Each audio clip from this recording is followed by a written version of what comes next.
شادی اتنا مقدس رشتہ ہے کہ بندہ شادی کی استطاعت اور طاقت رکھتا ہو تو اسے اس دھرتی پر ایک رات بھی تنہا نہیں گزارنی چاہیے۔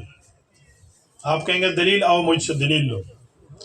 حضرت آدم علیہ السلام پیدا ہوئے، حضرت آدم علیہ السلام مرد ہیں، ان کے بعد اس دھرتی پہ دوسرا مرد پیدا ہوا؟ بولیے کیوں بھائی؟ اس سے پتہ چلا کہ شادی کتنی ضروری ہے۔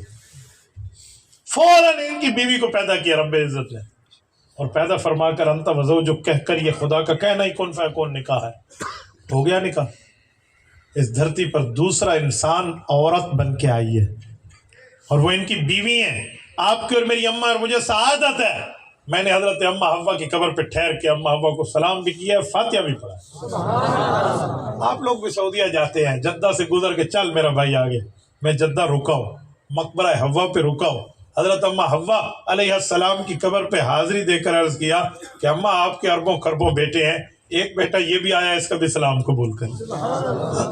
جدہ قدیم میں ان کی قبر موجود ہے حضرت اماں حوا کی، آپ جا سکتے ہیں وہاں پہ، مقبرہ حوا کے نام سے آپ سرچ کریں، آپ کو لوکیشن لے جائے گی وہاں۔